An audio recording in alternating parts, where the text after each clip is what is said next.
I didn't think about it until this morning. It's been a long week, it's been a long year. But this is the anniversary of my brother's death. But out of tragedy comes triumph. Because today, I am proud to say I epically failed at purchasing land. Some of you guys may think that that is a travesty, end of the world. You failed. Not to me. I think I made a smart business decision. I think my brother would have been proud of me. So, this 10 Toes Tuesday, I'm going to tell you exactly how I failed at buying land. My parents are getting older. I'm not getting any younger. And they have a little land. And I want some land of my own. We've found about 4 acres right outside of where they live. It was about an hour away. Pictures look good. Description was good. People I talked to in this little town, now this is another little one-horse town, they were pretty nice. They were nice enough to stop and talk to my father, who actually went out to see about the land today. I am used to Ohio. It's not the biggest city, but it's not the biggest state. Columbus is not the biggest city, but it is the 13th largest city in the United States. And with that comes some hustle and bustle. Down south, they do not operate at all like that. So I'm semi in a rush. My parents are trying to slow me down. And we had some hurdles. We had some differences on our morning call that we needed to work through.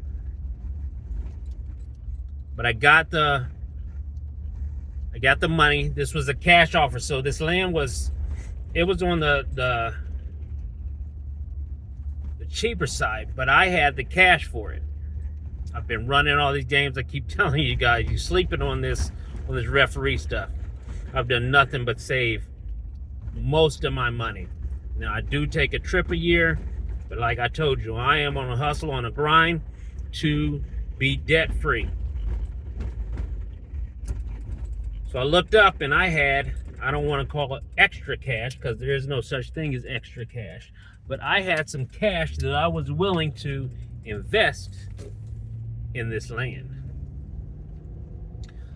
I got a broker agent. Now, me and my parents agree. They were very upset about this, but they were charging a little. I think it was 12% instead of 6%.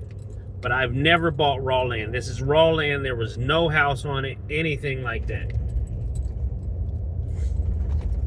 I was going to give the man what he wanted for the land in cash, but he was going to pay the closing costs. In Ohio, you need a title company. There, you need the lawyer handles the title. He is the title company. He or she is the title company. But I had this broker agent who is a realtor of sorts for land. I put in my bid, gave him what he wanted, asked for the closing cost. My dad said, hey, I'll go out and look at this land before you do anything rash. I'm going to go look at this land and see what you're about to buy, because I'm in Ohio. He's in South Carolina. Now, the land when he got there, I knew about this. They called it a creek. It wasn't a creek. It was a ravine. Now, I don't know if you know what a ravine is, but it is a lot bigger than a ditch. You can fall down. Depending on the size of the ravine, you can fall in there and not be able to climb out. You can fall in and break a leg. No one would even know you're down there. They were calling this thing a creek. I still didn't have any problems with it. because I had another 3.5 acres that I could play with, that I didn't even have to worry about the ravine. It had some trees in it. I had planned to get on that land, get somebody to sell the trees to a lumber yard. But when my dad went, we got to talk to the neighbor. There were people that had tents on this land. There were squatters on this land. And that's a lot, because it's hard to get people off. And even if you can get them off, it's now all the, I don't want to say homeless community, but yeah, the homeless community in that area probably knows about this. Hey, go camp on this land. It's vacant. It was just woods and thickets. No one will even really know you're there.